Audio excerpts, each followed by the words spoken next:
Since the 1930s, a small bustling dairy operated at 220 North Fulton Street in downtown Wauseon, Ohio.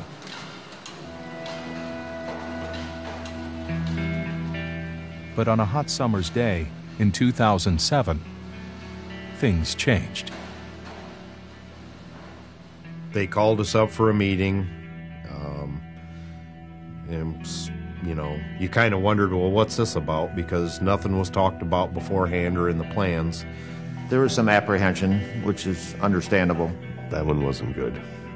They called us up and said, I hate to tell you this, but you're done. We're going to have to close the dairy. It was basically a 2-week notice. There was a lot of emotional turmoil in some families because maybe the only breadwinner was the person that worked here. Well, I think there was like 25 or 30 employees there, and all of a sudden, they were without jobs. And with the economy the way it is, all of a sudden, you can't find a job.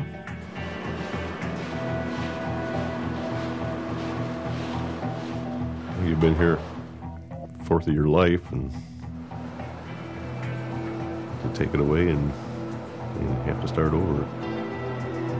Try and figure out what the heck you're going to do.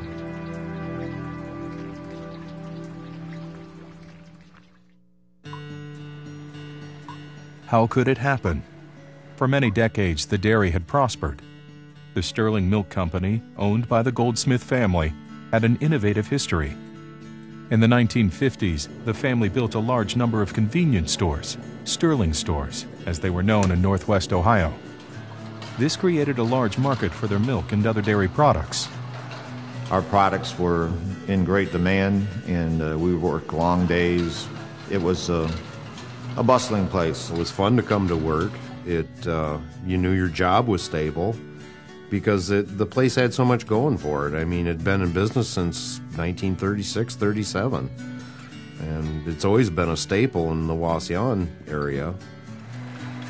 In 2007, the business was still strong, but owner Marv Goldsmith was nearing retirement. I still remember the day when Marv gathered everybody up from the production area for a meeting and said, I sold the place. He said he sold it to this company that was going to keep the place running the way it was. The company was Wisconsin-based Nesna Ventures. It was a package deal, including the 30 Sterling stores and the dairy. I would say the first 2 years that the Wisconsin firm bought it, we were running probably close to 1 million pounds a month. Things were pretty good at that time. Nesna had signed a 5-year lease with an option to buy. After 3 years, just the way some of the operation was going, you started wondering in the back of your mind where they was going with this. Yeah, we wondered about it, but the new company held a meeting down in Toledo and explained to us what their plans were, and their plans were great. But I guess when they said ventures, we probably should have figured it out from there. It appeared that Nesna was focusing on increasing the value of the lucrative convenience stores and paying little attention to the dairy. They'd say, there's rumors around that we might sell the place, and we'd never sell the dairy. We'd never close the dairy. Well, that's not how it worked out.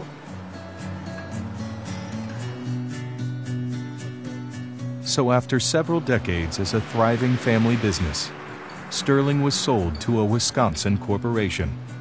5 years later, the rights to the Sterling brand name were sold. The convenience stores were gone, and the dairy went dark.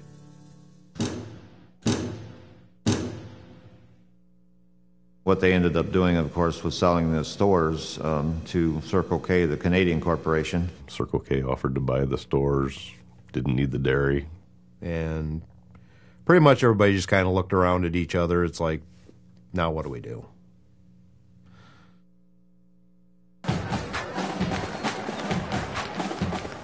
Since the 1970s, a 14-foot tall fiberglass cow named Sterlena served as the company's mascot.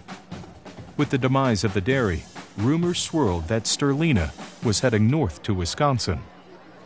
It's always been in Wauseon. And people just like that cow. You know, they decorate her up for Christmas, and the cow is part of Wauseon. Every small town around this area, you know, if they're having a parade, they're calling up here, can we have the cow, you know? Because the kids just love it. I mean, they're just in awe. It's so humongous to them. I heard a story one time when they first brought the cow to Wauseon. They were coming down North 20, and the guy was out mowing his lawn. He looked at the cow, and he went back to mowing lawn. He looked again, went back to mowing lawn, looked again. Third time he ran into a tree with his lawnmower. I don't know if that's true or not, but I heard that story. Because that was a big cow. Faced with Sterlena's departure, a response emerged in an unlikely place. All kinds of college students and young adults, even kids, got excited about it, and $10,000 or more were pledged in a campaign to buy the cow just to keep in this area. To be quite honest, at the time, as an employee, it was disgruntling. And you're like, okay, we've got about 30 people that are going to be out of a job, and everybody's worried about what's going to happen with the cow. But the Save Sterlena campaign helped convince the dairy workers that all was not lost. I still thought there was some potential for this place because of the quality of products that we put out. Dale and I had actually talked it over when we were here, because I used to come in at 11 o'clock at night, so he was here with me, and we tried to figure out how we were going to save the dairy, but... Why did the company that bought them out now shut it down? That's big business, I guess. And we don't understand that here out on the farm sometimes.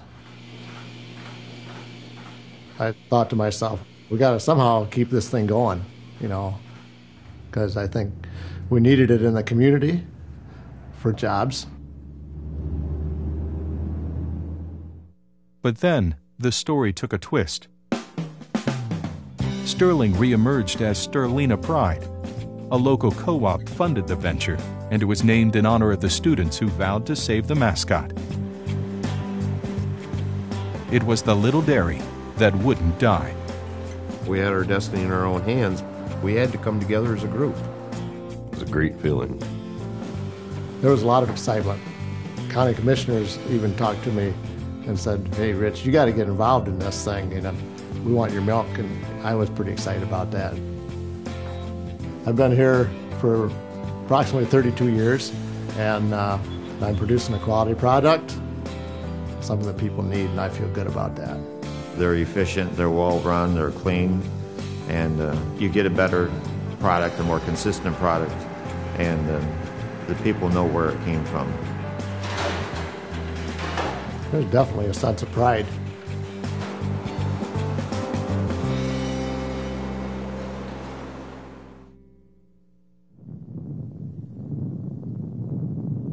But would pride and hard work be enough? We just need to increase our volume and reach a volume that will continue this operation into the future. We do have to get the quantity of milk out there.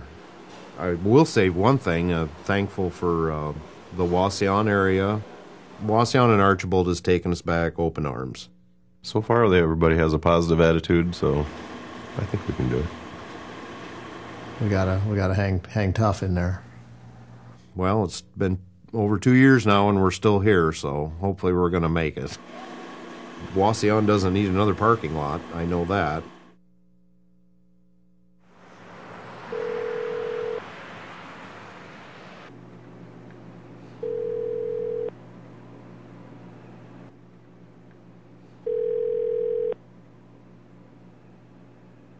Sterlena Pride Dairy. Can't take your call now. At the tone, please record your... Sterlena Pride temporarily shut down in March of 2010. The harsh economic environment has made it very difficult to grow the business.